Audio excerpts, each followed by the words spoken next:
and welcome to Airgun Replicas 77, AR-77. This is my first video, so I thought I'd start with my first pistol. This is the first one I got. I'm an enthusiast, I like these things, I enjoy shooting them in the back garden, sometimes in the house when the weather's not so kind, and I enjoy using them really, just a bit of target shooting, a bit of tin can plinking, and I'm aware there's a few of us around and about who enjoy these things, so I thought I'd talk you through my collection.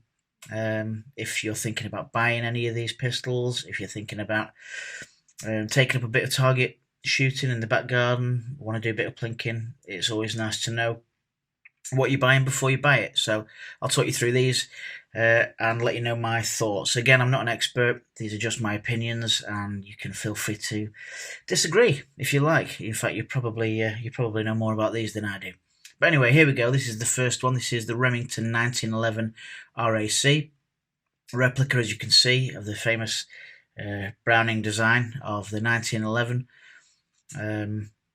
This is one of many different versions of this pistol. There's a tactical version of this, which I also have. There's a Swiss Arms version in a number of different finishes. You can get it in tan. I think you can get it in stainless.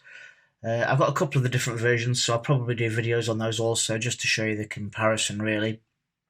There's the Tanfoglio Witness, which I think was possibly the first version of this type to be released. But they're all essentially made by a company called KWC. They make all of these, this version of the 1911. And then they're distributed obviously by different people, so they come in different shapes and sizes.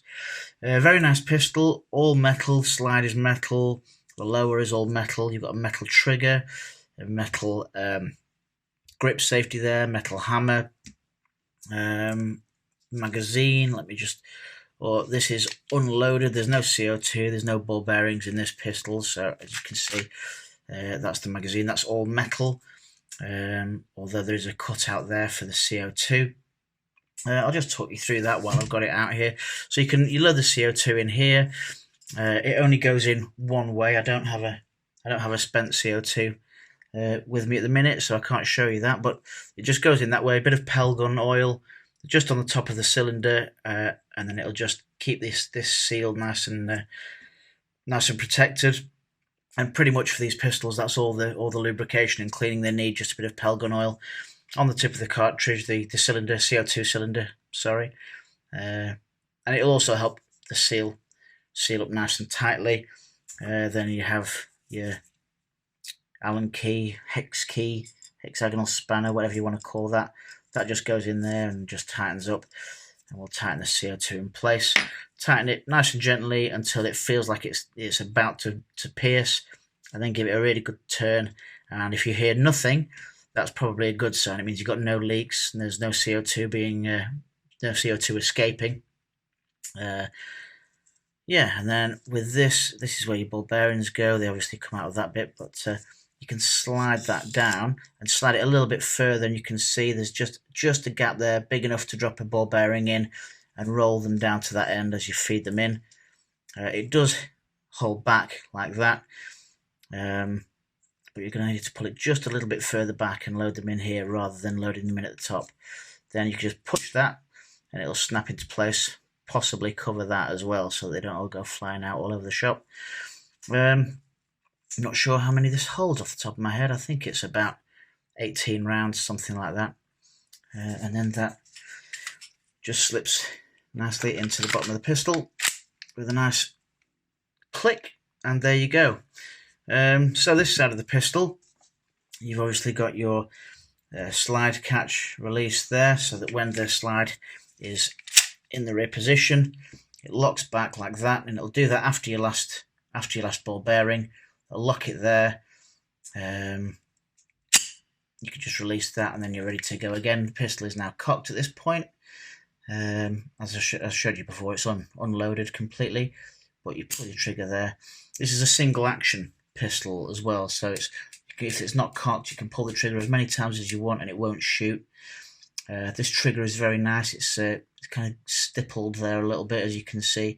And it feels, I don't know, because I've never fired a real 1911, but it feels very accurate. just the motion of it sliding sort of back in a kind of a my finger's a bit too close there. It's in a kind of a horizontal fashion like that, rather than kind of sweeping around like some triggers seem to do. So if you cock the pistol with a hammer there, you've got your safety there. So again, that will disengage and you can't fire the pistol.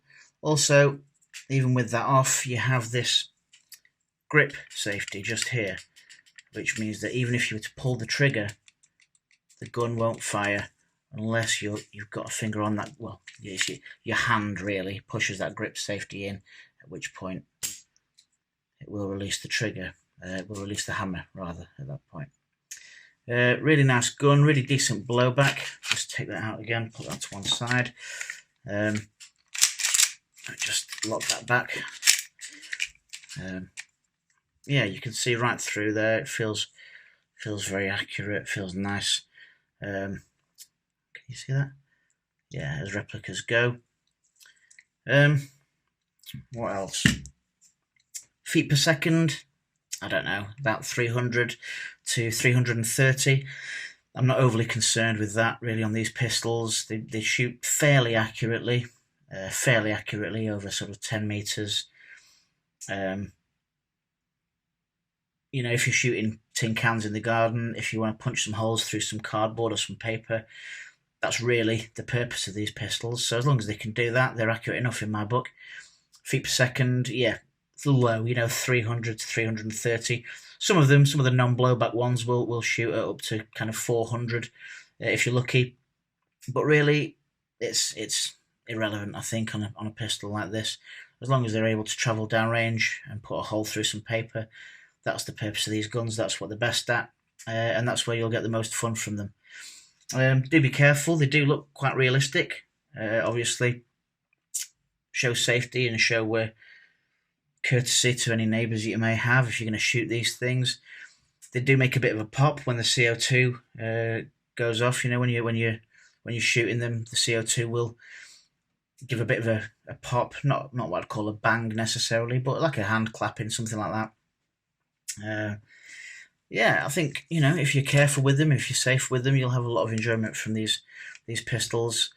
You've got all this warning writing here, just along here. Some people like to scrape that off or try and file that off. Personally, I don't present my pistols or anything like that. I don't use them in. I think some people possibly use them for making amateur films or something like that. I don't know really, but it doesn't really bother me. I'm more bothered about how the pistol functions, how it feels in the hand, and from that point of view, with this particular gun, it feels really good. It feels really weighty. You can release that like that if you push it all the way back. It feels weighty. It's safe. You've got the two safety there, and you know the main safety is keeping that finger off the trigger until you're ready to shoot. Use your head, you know. So there you go, the KWC Remington 1911 RAC.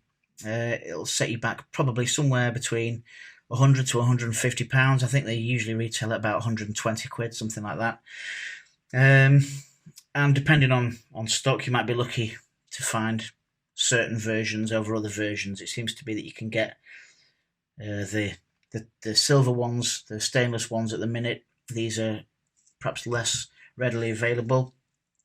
But yeah, I would pick one up. I'd highly recommend it. It feels really accurate, really nice in hand.